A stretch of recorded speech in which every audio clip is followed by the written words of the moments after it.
En los últimos 3 meses de mi vida, elegí para mí una tumba en Madrid. Puede sonar extraño, pero para alguien que ya sabía que sus días no eran muchos, como yo, aquello se convirtió en lo más práctico del mundo. Ya no tenía fuerzas para soñar con el futuro, ni valor para pensar en primaveras lejanas. Lo único que podía hacer era arreglarlo todo para que, después de mi muerte, las cosas no quedaran demasiado feas. Me llamo Lucía Morales. 26 años, cáncer de pulmón en fase terminal. El médico me lo dijo con una voz muy suave, como si al decirlo más bajo aquella sentencia de muerte pudiera volverse un poco menos cruel. Pero yo lo oí con claridad. 3 meses. Como mucho 3 meses. Si mi estado empeoraba más rápido, quizá ni siquiera llegaría a esa fecha. No lloré delante del médico. Solo asentí, recibí los medicamentos, firmé los papeles y salí sola del Hospital Universitario La Paz. El pasillo del hospital era blanco hasta deslumbrar. El olor a desinfectante se pegaba a cada respiración, haciéndome sentir como una sombra frágil que se deshacía poco a poco bajo la luz. No quería morir en medio del caos, y mucho menos quería seguir causando preocupaciones a otros después de muerta. Por eso busqué por todo Madrid y al final elegí una sepultura en el cementerio de la Almudena. El lugar era tranquilo, con árboles, y la luz de la tarde caía allí con mucha suavidad. El intermediario, llamado Luis, también me dijo que el Centro Funerario de Madrid podía ofrecer un servicio completo de post-mortem, desde el funeral hasta el entierro. Era muy adecuado para mí. Una persona a punto de morir, sin mucho dinero, sin demasiados familiares y sin muchas fuerzas para encargarse de todo sola. Ya había pagado el depósito y solo faltaba firmar el contrato oficial. Aquella mañana le pedí a Javier Ríos, mi médico principal, que me dejara salir mediodía. Javier me miró durante mucho rato. En sus ojos siempre había una preocupación de la que una no sabía dónde esconderse. Lucía, debería descansar más. Me bajé un poco más el sombrero de ala ancha y le sonreí. Solo voy a resolver un asunto. Volveré en cuanto termine. No preguntó más. Tal vez los médicos siempre saben qué esconden sus pacientes, solo que a veces eligen no desenmascararlos. Apenas salí de la puerta del hospital, recibí una llamada de Luis. Pensé que llamaba para confirmar la hora de la firma, así que contesté mientras tosía. No me apures más, ya voy de camino. Al otro lado hubo un breve silencio, y luego sonó la voz de Luis, más incómoda que de costumbre. Lo siento mucho, señorita Morales. Esa sepultura por ahora ya no se vende. ¿Podría mirar otra ubicación? Me quedé parada en plena acera. El viento de finales de otoño pasó entre los árboles de la calle, tan frío que el pecho se me contrajo. Apreté el teléfono, creyendo que había oído mal. ¿Qué ha dicho? ¿Ya no se vende? De verdad lo siento mucho. Le devolveremos el doble del depósito. Solté una risa de rabia. Luis, estoy comprando una tumba, no un apartamento de vacaciones. Ustedes aceptaron mi depósito y ahora dicen que no venden. ¿Así sin más? Su voz se volvió aún más baja. No es que yo no quiera vender, señorita Morales. Es que mi jefe no está de acuerdo en vendérsela a usted. Estaba de pie bajo el sol, pero manos y pies se me quedaron helados. Me pregunté a quién podía haber ofendido. Una persona a punto de morir como yo. Incluso reunir fuerzas para discutir me costaba. ¿Qué tenía yo para que alguien quisiera atacarme? Respiré hondo, intentando aplastar el dolor del pecho. ¿Cuál es la dirección de su empresa? Luis dudó unos segundos y al final me dio una dirección. Media hora después, estaba frente a la Torre Salvatierra Inmobiliaria. El edificio era tan alto que había que levantar la cabeza durante mucho rato para ver la cima. Los cristales reflejaban el cielo gris pálido de Madrid, frío y distante. Parecía un mundo sin relación alguna con una enferma vestida con un abrigo tan fino como el mío. Miré las palabras Salvatierra Inmobiliaria en el gran letrero, y mi corazón dio un vuelco. Salvatierra. Ese apellido era como una aguja diminuta, clavándose en lo más profundo de mi memoria. Me consolé a mí misma. Madrid es muy grande. No podía ser tanta coincidencia.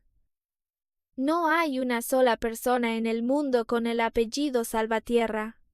Además, esa persona debería estar en Barcelona, lejos de mí, tan lejos como los 4 años perdidos entre nosotros. Entré al vestíbulo. Di mi nombre en recepción y me indicaron que subiera a la planta 36. La puerta del ascensor se abrió. En ese instante, vi a Diego Salvatierra. Estaba dentro del ascensor, una mano en el bolsillo, vestido con un traje azul marino impecable. Comparado con 4 años atrás, era más maduro, más sereno y también más frío. Sus rasgos seguían siendo dolorosamente familiares, pero su mirada era tan extraña como si jamás nos hubiéramos tomado de la mano bajo las luces de nuestra fiesta de compromiso. Me quedé paralizada. En ese segundo pensé de verdad que quizá la enfermedad se había extendido al cerebro y me hacía alucinar. ¿Cómo podía aparecer allí Diego Salvatierra? Él no debería estar en Madrid, y mucho menos debería estar frente a mí, en el momento en que yo estaba más destruida, más delgada, y más cerca de la muerte. Por instinto bajé el ala del sombrero, ocultando media cara. Antes de que pudiera reconocerme, me di la vuelta para marcharme, pero aquella voz grave y fría sonó detrás de mí. «Señorita, ¿no va a entrar?» Sentí las piernas como si se hubieran vuelto de plomo. De espaldas a él, intenté mantener la voz tranquila. «Estoy esperando a alguien. Ustedes vayan primero». Todo estaba tan silencioso que podía oír mi corazón golpeando desordenado dentro del pecho. Creí que la puerta del ascensor se cerraría.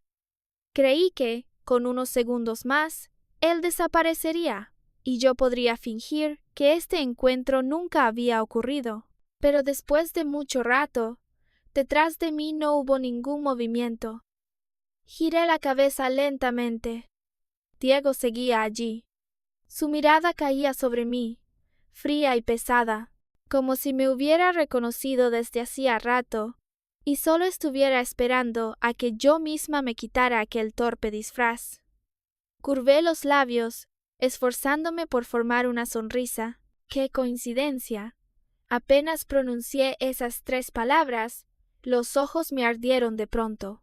Yo había pensado que nunca volvería a ver a Diego en esta vida. Había pensado que, si moría en silencio, todos los asuntos del pasado serían enterrados conmigo. Incluso antes de morir, tenía que reencontrarme con la persona a la que había fallado, y también con la persona a la que nunca había dejado de amar. Diego no respondió. Solo apartó el rostro, como si incluso mirarme un segundo más le resultara desagradable. Al final entré en el ascensor. El espacio cerrado casi me impedía respirar. Estaba a unos pasos de él, pero el tenue aroma de su perfume seguía colándose en mi respiración y arrastraba incontables recuerdos viejos. Recordé al Diego de entonces, inclinándose para besar mi anillo de compromiso y llamándome su Lucía. Recordé que una vez dijo: «Solo falta medio año y podré casarme contigo». Pero también fui yo quien lo empujó lejos. Fui yo quien le dijo que lo odiaba, que odiaba incluso el trabajo de tanatoestética que él tanto había apreciado. El ascensor se detuvo en el piso 36. Diego salió primero, y su asistente lo siguió. Dudé un instante y también lo seguí, hasta que vi a los empleados inclinar la cabeza para saludarlo. Hasta que los escuché llamarlo señor Salvatierra, entendí. Diego era el jefe que se negaba a venderme la sepultura. Quise dar media vuelta e irme, pero ya era tarde. Él se detuvo frente a la puerta de su despacho y volvió la mirada hacia mí. En esos ojos ya no quedaba ni un rastro de la ternura de aquellos años, solo distancia y una burla fría. Señorita Morales, ¿por qué me sigue? Apreté con fuerza la correa del bolso. El pecho volvió a dolerme y la garganta se llenó de un sabor metálico y dulce, pero lo tragué a la fuerza. Ya no me quedaba mucho tiempo. No podía perder la única tumba que había elegido por un orgullo inútil, así que levanté la cabeza y lo miré. Vine a preguntarle por qué no quiere venderme esa sepultura. Entré en el despacho de Diego Salvatierra, con la sensación de estar empujándome a una habitación sin salida. Su oficina era muy amplia, con ventanales transparentes desde los que se veía media ciudad de Madrid. La luz del sol caía sobre el frío suelo de piedra, sobre el escritorio negro y sobre expedientes ordenados con una pulcritud que resultaba asfixiante.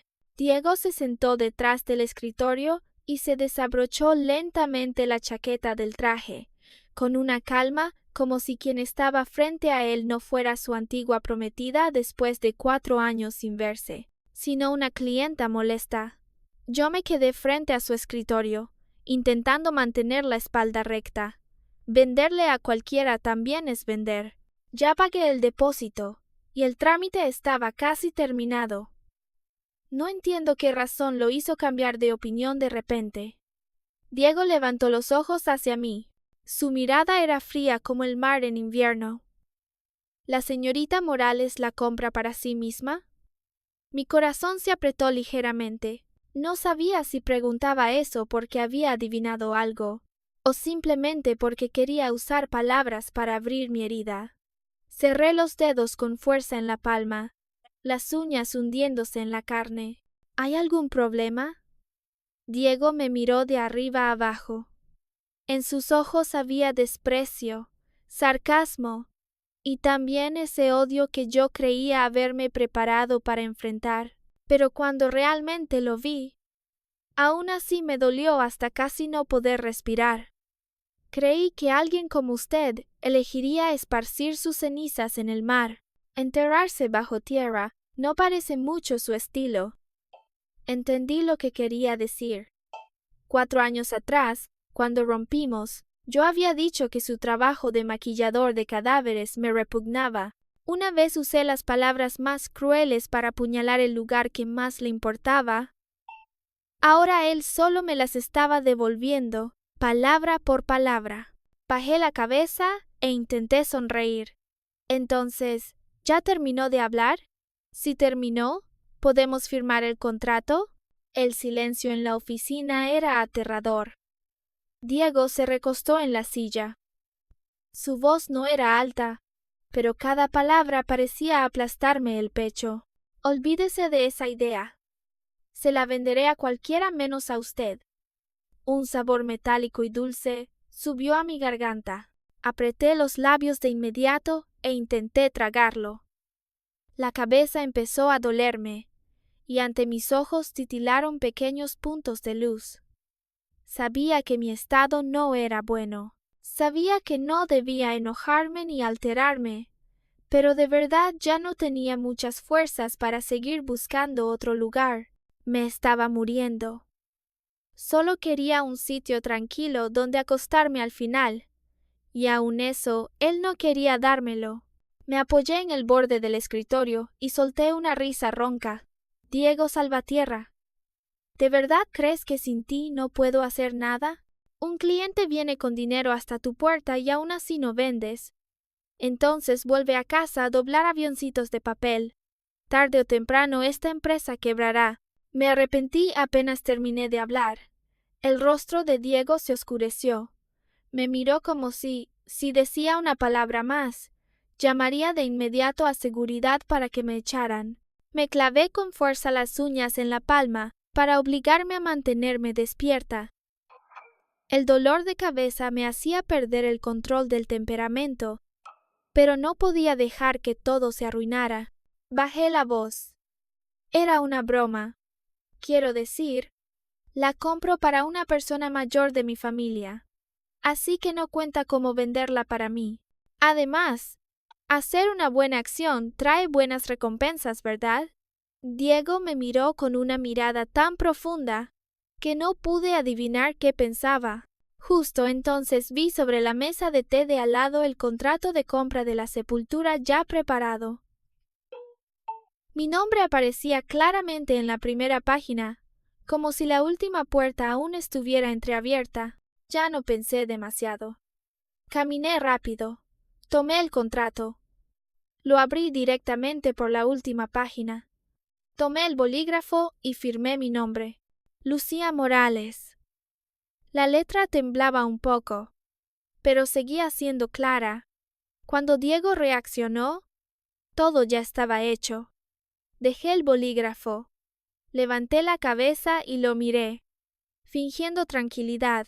El contrato ya está firmado. La vendas o no quieras venderla, tendrás que venderla. Diego se puso de pie, con la mirada más oscura que antes. En ese instante sentí que quizá de verdad me odiaba. Me odiaba tanto que solo verme viva frente a él le resultaba molesto. Señorita Morales, dijo muy despacio, si no tiene otro asunto, puede irse. En adelante, será mejor que no vuelva a aparecer frente a mí. Asentí. De acuerdo. Entonces, por favor, deme el número de cuenta para transferir el resto del dinero. Él no respondió. Tampoco insistí.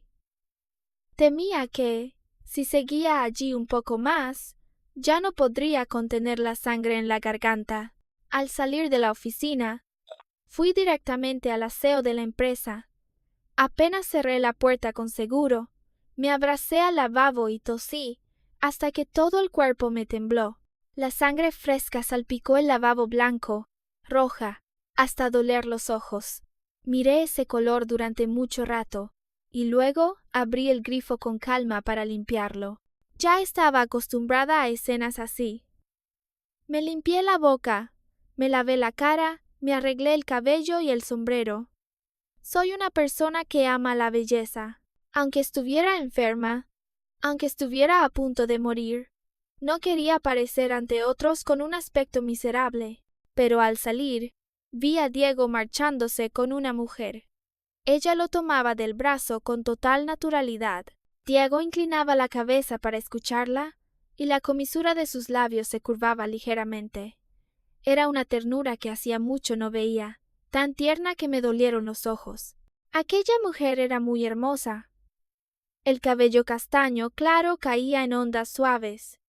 El vestido de oficina color crema abrazaba su figura delgada, y cada paso llevaba el aire de una señorita nacida entre seda y privilegios. Me quedé quieta en el lugar. Carlos Herrera, el asistente de Diego, se acercó para recibir de mi mano la tarjeta bancaria. Yo había pensado irme de inmediato, pero al final no pude evitar preguntar: «Carlos, ¿quién era la señorita de ahora?» Carlos respondió con cortesía: «Es la señorita Valeria Cortés, la hija mayor de la familia Cortés. Ella y el señor Salvatierra están comprometidos». Bajé la cabeza y miré mi mano vacía. 4 años. ¿Con qué derecho me dolía? Diego no podía quedarse siempre en el mismo lugar, esperando a alguien que rompió el compromiso con sus propias manos. Dijo con su propia boca que lo odiaba y lo empujó a 4 años de resentimiento. Él tenía una nueva prometida, una nueva vida y un futuro digno de él. Y yo solo era una persona a punto de morir, alguien que incluso tuvo que pelear para conseguir su propia tumba. Diego y yo nos conocimos en la Universidad Complutense de Madrid. La primera vez volví tarde de dibujar bocetos, y al pasar por el callejón de Lavapiés, me encontré con un grupo de pandilleros. Fue Diego quien apareció, y me sacó de aquel callejón oscuro. Entonces era muy joven, llevaba una camisa blanca, el rostro frío, pero la mano con la que sujetó mi muñeca estaba muy cálida. La segunda vez que nos vimos fue en una comida arreglada por nuestras dos familias. La familia Morales y la familia Salvatierra querían unirnos en matrimonio. Yo ya sentía simpatía por Diego, así que no me opuse. Pensé que él se negaría, porque en la universidad era famoso por su frialdad y por rechazar a incontables chicas que lo perseguían. Pero después de esa comida, me llevó a casa y luego me llamó. Lucía. Me giré. Me miró durante mucho rato. Luego dijo, no me desagradas. Al contrario, siento simpatía por ti. Podemos intentar conocernos. Acepté casi sin pensarlo. El día del compromiso, Diego tomó mi mano e inclinó la cabeza para besar el anillo en mi dedo. Su mirada era tan tierna que una vez creí que en esta vida ya no tendría que temer a ninguna tormenta. Dijo, Lucía, mi prometida, dijo, solo falta medio año y podré casarme contigo. Pero ese medio año nunca llegó. La familia Morales quebró. Mi padre, Arturo Morales, falleció. La abuela Carmen también me dejó. Mi madre, Elena, por el golpe demasiado grande, acabó hospitalizada, con la mente a veces clara y a veces perdida. Vendimos la casa para pagar deudas, y los gastos médicos cayeron sobre mis hombros como una montaña. Cuando estaba más desesperada, la señora Salvatierra vino a buscarme. Dijo que yo ya no era digna de Diego. Dijo que él necesitaba una esposa de igual posición, capaz de ayudarlo en su carrera, no una chica caída en desgracia que solo lo arrastraría al barro. También dijo que, si me alejaba de Diego, me ayudaría a encontrar el mejor médico para mi madre. Acepté. El amor no podía pagar las facturas del hospital. El amor no podía salvar a mi madre de la cama de enferma. El día de la ruptura llovía muchísimo. Diego corrió hasta ponerse frente a mí, con restos de sangre de su taller de tanatoestética, aún sin lavar en las manos. Retrocedió un paso y escondió las manos detrás de la espalda, como si temiera que al verlas yo sintiera miedo. Casi me suplicó. Lucía, ¿no podemos no separarnos? Yo lo miré, con el corazón doliéndome tanto que creí que moriría allí mismo bajo la lluvia. Pero aún así dije, Diego, te odio. La luz en sus ojos se apagó poco a poco. Dijo, al final, tú también eres como ellos. Desde entonces no volvió a aparecer. Me quedé frente a la Torre Salvatierra Inmobiliaria, mirando el tráfico pasar por las calles de Madrid, y de pronto solté una risa muy leve. ¡Qué bien! Al menos Diego vivía muy bien. En cuanto a mí, solo tenía que desaparecer en silencio. Volví al apartamento alquilado en las afueras de Madrid cuando empezaba a llover. El lugar donde mi madre y yo vivíamos estaba en un edificio residencial antiguo, bastante lejos del centro. Las paredes del pasillo tenían la pintura descascarada. El ascensor chirriaba cada vez que se movía, pero el alquiler era barato. El entorno también era tranquilo. Para mí, en mi estado actual, eso ya era suficiente. Abrí la puerta e intenté sonar más alegre. El cabello de mi madre tenía aún más canas, y aquellos ojos que antes brillaban tanto, ahora estaban cubiertos por una capa opaca. A veces estaba lúcida y a veces confusa, como si alguien hubiera rasgado sus recuerdos en muchos pedazos. ¿Lucía ya volvió? Ve a lavarte las manos, la comida está casi lista. Sobre la mesa había 4 juegos de platos. Uno para mí, uno para mamá, uno para papá Arturo y uno para la abuela Carmen. Sentí el pecho apretarse como si alguien lo estrujara. Mamá solía olvidar que papá y la abuela ya habían muerto. Cocinaba los platos que a ellos les gustaban, les ponía cubiertos y luego me preguntaba por qué aún no habían vuelto. Cada vez que pasaba, tenía que usar todas mis fuerzas para no romper a llorar. «Mamá», dije mientras le acercaba la silla, «papá trabaja horas extra esta noche».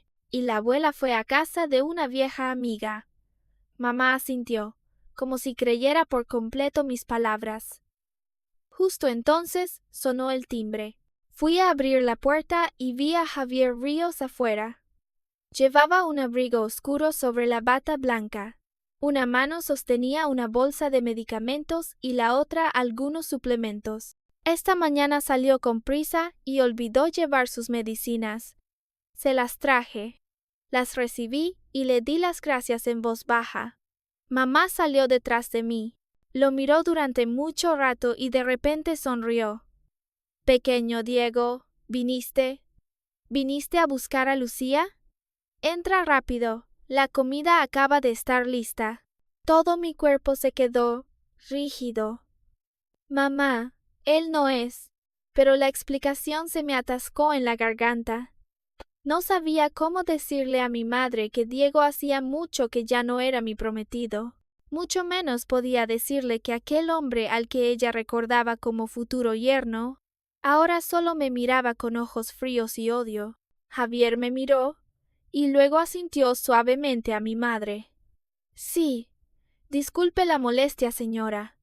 Aquella comida fue tan silenciosa que me incomodó». Mamá le servía comida a Javier y le preguntaba cuándo íbamos a celebrar la boda. Bajé la cabeza. La mano que sostenía los palillos me temblaba. «Mamá, come primero». Después de cenar, acompañé a Javier hasta abajo. La lluvia había parado y el aire olía a tierra húmeda y hojas podridas. «Lo siento», dije. «Hoy volví a molestarlo». «No pasa nada». Javier me miró con una voz muy suave. «¿Ese Diego era la persona que usted amó?» Miré los charcos que quedaban en el suelo y después de mucho rato respondí: «Todo eso ya pasó. Sí, ya pasó. Diego tenía a Valeria Cortés. Y yo ya no tenía futuro para amar a nadie. Quiere a Mari. Javier guardó silencio un momento y luego dijo: «Lucía está demasiado delgada. Tiene que comer un poco más. Ay, sea optimista. Quizá ocurra un milagro». Sonreí con amargura. Los milagros se llaman milagros, precisamente porque casi nunca ocurren. Javier entendía mejor que nadie cómo estaba mi cuerpo. Yo también lo entendía. Las toses con sangre eran cada vez más frecuentes. El dolor en el pecho duraba más. Y a veces, con solo dar unos pasos, tenía que apoyarme en la pared para respirar. Lo miré, dudando mucho. «Javier, si un día me voy de repente, por favor no se lo diga de inmediato a mi madre». Sus ojos se enrojecieron. «Usted se recuperará». No respondí. Algunas palabras de consuelo, cuanto más suaves suenan, más duelen. Esa noche, no llevaba mucho dormida cuando el timbre del teléfono me despertó. Era mi antiguo superior de la empresa. Su voz estaba llena de ira y me exigió que fuera de inmediato a un restaurante privado castellano para negociar un contrato con unos socios. Casi se me escapó decir que ya no trabajaba, pero al pensar en mi madre y en el poco dinero que quedaba, me tragué la protesta. Yo estaba a punto de morir, pero mi madre aún tenía que vivir. Cuando llegué, todos ya estaban sentados, y Diego Salvatierra ocupaba el asiento principal. Me vio y su expresión no mostró sorpresa. En ese instante, entendí de pronto que quizá quien había pedido expresamente que yo viniera era él. Me serví una taza de té e intenté mantener una sonrisa profesional. Disculpen la tardanza. Brindo con té en lugar de vino por todos ustedes. Diego estaba recostado en la silla, sus dedos largos golpeando ligeramente la mesa. He oído que la señorita Morales aguanta muy bien el alcohol. Miré la copa de vino blanco frente a mí y el estómago se me contrajo de inmediato.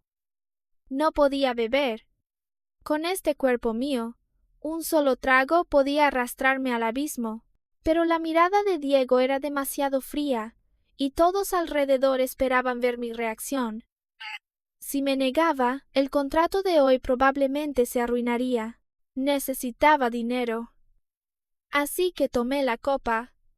Por el señor Salvatierra. El líquido picante bajó por mi garganta, ardiente como fuego.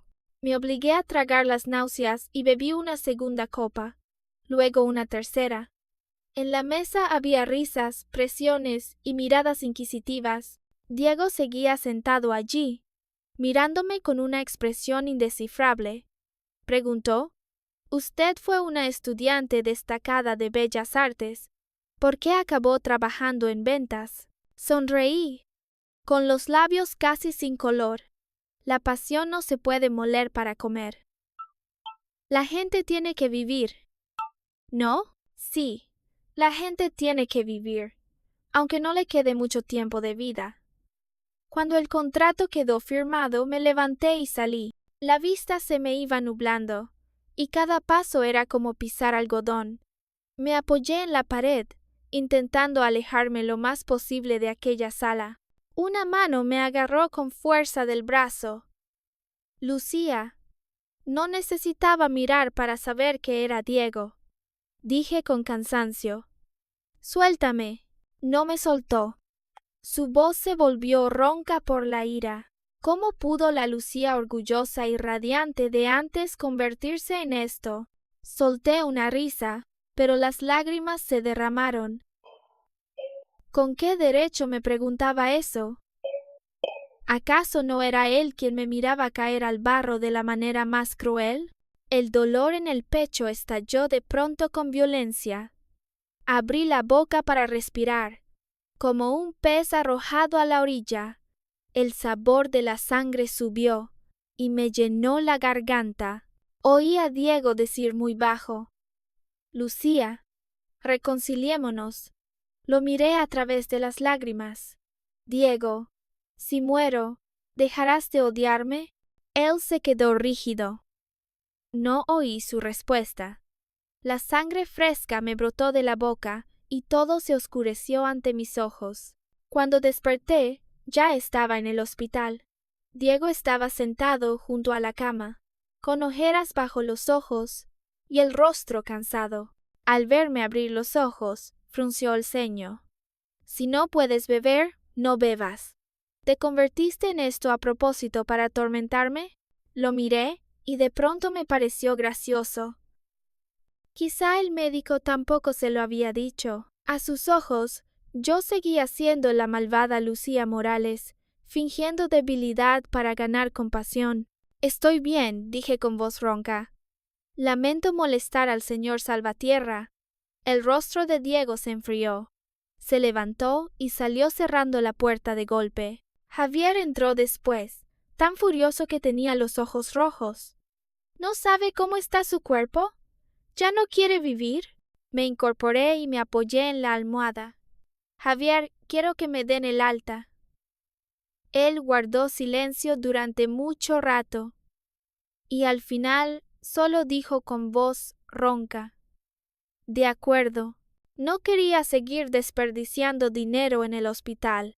El tiempo que me quedaba, quería pasarlo un poco más con mi madre, pero después de volver a casa, descubrí que mi madre olvidaba las cosas cada vez más.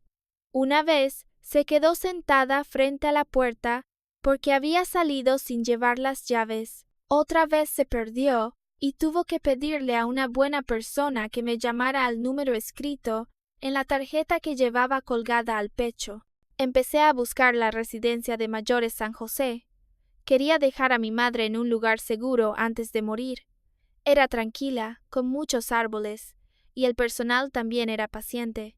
Pensé que a mamá le gustaría. Esa noche soñé con papá, mamá y la abuela Carmen en el viejo jardín. Papá recogía naranjas y la abuela me leía cuentos. Mamá estaba bajo el sol, llamándome a comer. En el sueño lloraba diciendo que quería comer naranjas. Al despertar, la habitación estaba terriblemente silenciosa. Mamá no estaba en casa. Sobre la mesa había una nota. Lucía, salí a comprar unas cosas. Esta vez llevo las llaves y el teléfono. No te preocupes. Tomé la nota y el corazón me latió desordenado. Apenas bajé, escuché a la gente decir que acababa de ocurrir un accidente cerca del cruce de la calle de Atocha. Mi teléfono sonó. ¿Es usted Lucía Morales? Hemos encontrado su información de contacto junto a una víctima. No recuerdo cómo corrí hasta allí.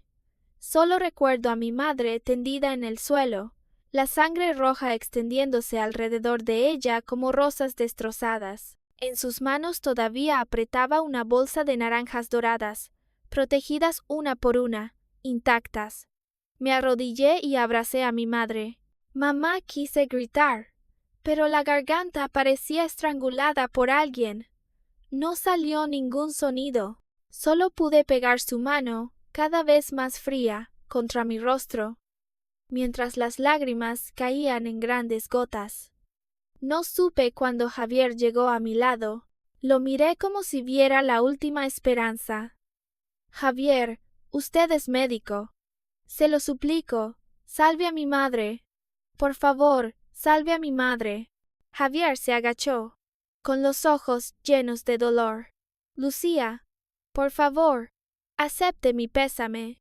En ese instante, mi mundo se derrumbó por completo. Siempre creí que yo sería la primera en irme. Pero al final, mamá me dejó sola. Llevé a mi madre al tanatorio de Madrid, en un estado casi sin sensibilidad.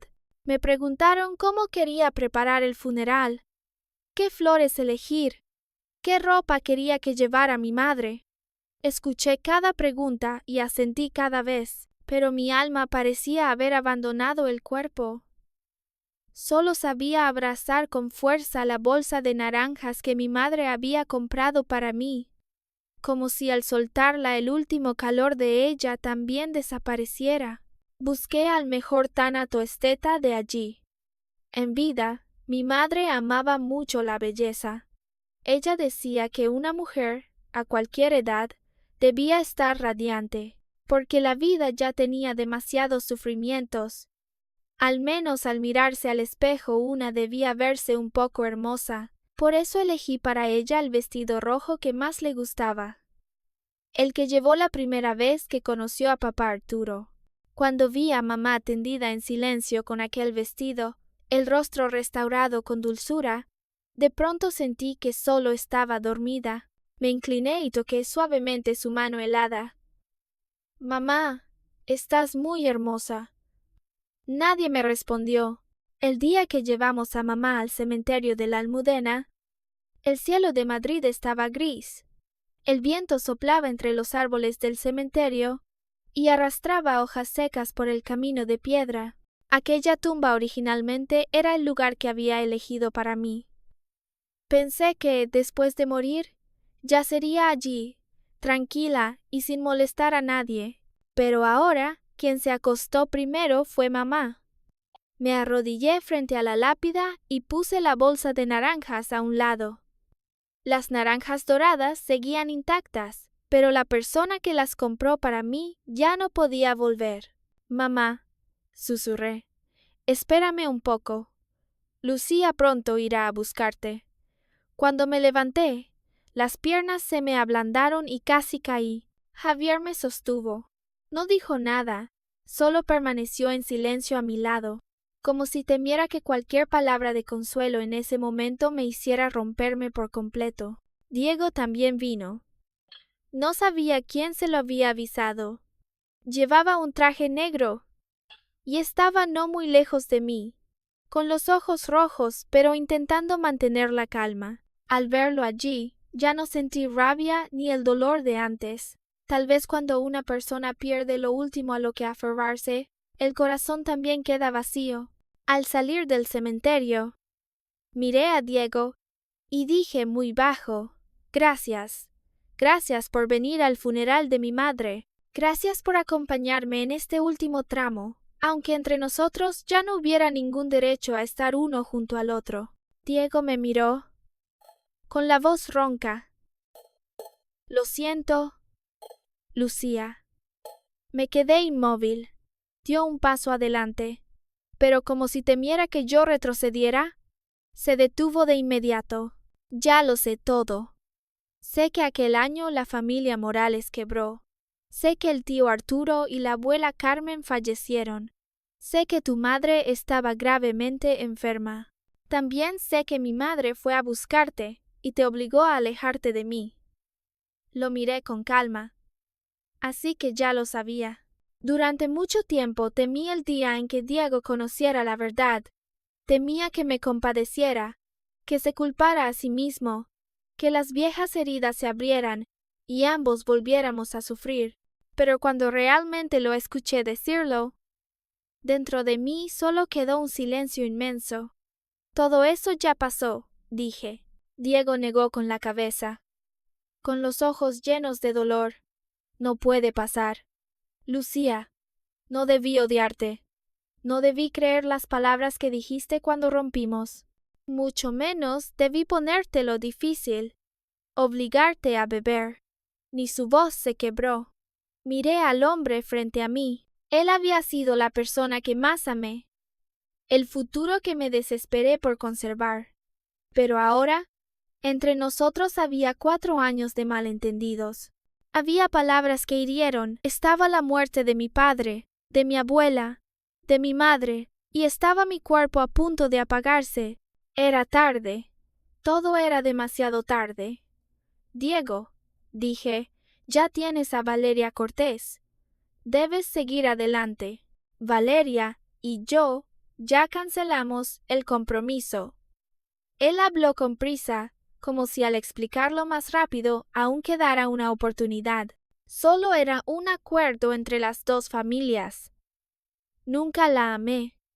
Lucía, ¿podemos empezar de nuevo? Volví la cara hacia los árboles del cementerio. El viento sopló, y hojas amarillas cayeron sobre mi hombro. De pronto recordé al Diego de 20 años. Recordé que una vez estuvo bajo la lluvia suplicándome que no rompiéramos.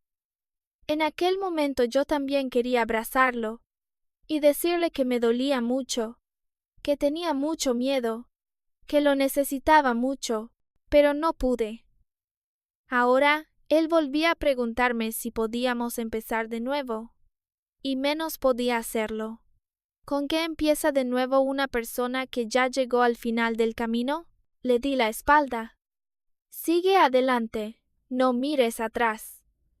Después de decirlo, subí al coche con Javier. Por el retrovisor, la figura de Diego en medio del cementerio se hizo cada vez más lejana, hasta desaparecer tras una curva.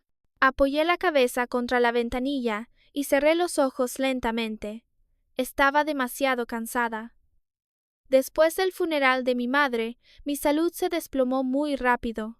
Estuve en coma una semana entera, y cuando desperté, ya era finales de otoño. Fuera de la ventana del hospital, los árboles habían perdido sus hojas, el cielo era gris pálido, y todo parecía prepararse para una larga despedida.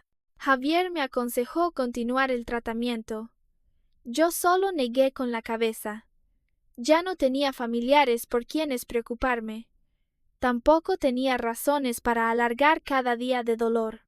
Solo quería salir un poco, respirar aire sin olor a desinfectante y ver Madrid por última vez. Una tarde, apoyándome en la pared, salí al pequeño jardín detrás del hospital. Me senté en un banco de piedra junto al parterre, respirando mientras miraba las hojas secas caer al suelo. El pecho me dolía como si una mano invisible lo apretara, pero extrañamente mi corazón estaba muy tranquilo. Una botella de agua mineral apareció frente a mí. Levanté la cabeza y vi a Diego. Había adelgazado mucho, tenía ojeras, y la frialdad orgullosa de antaño parecía desgastada por el remordimiento. Abrió la botella y me la entregó. Lucía, Estás demasiado delgada. La tomé y tiré de la manga para cubrir mi muñeca huesuda. Después de un tiempo estaré mejor. Me miró durante mucho rato y preguntó con voz ronca y baja: ¿Te gusta Javier? Negué con la cabeza. Javier era muy bueno. Era amable, dedicado, la persona que estuvo a mi lado en mis días más difíciles. Pero el amor no puede sustituirse con gratitud. Mi corazón estaba demasiado cansado y demasiado viejo. Vete, dije. No vuelvas más aquí. Diego no respondió. Dejé la botella y me levanté lentamente para volver al edificio. No me di la vuelta, porque temía que, si lo hacía, vería sus ojos llenos de dolor, y entonces mi última pizca de fortaleza también se derrumbaría. Unos días después salí del hospital. Me puse el vestido blanco bordado con margaritas que mi madre había cosido para mí, cuando aún estaba lúcida. Mamá decía que las margaritas simbolizaban la alegría y la despreocupación. Yo nunca me había animado a ponérmelo. No imaginé que la primera vez que lo llevaría sería el día en que caminaría hacia el último punto de mi vida. Me maquillé muy ligeramente y apliqué un poco de labial rosa pálido para ocultar mis labios sin sangre. Quería encontrarme con mi madre con mi aspecto más hermoso. Fui sola al cementerio de la Almudena. El cementerio por la mañana estaba muy silencioso.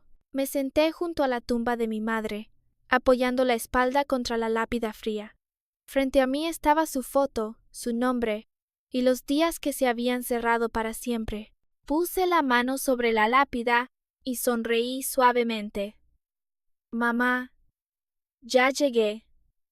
El viento sopló con mucha delicadeza. De pronto recordé mi infancia, cuando papá me empujaba en el columpio del patio.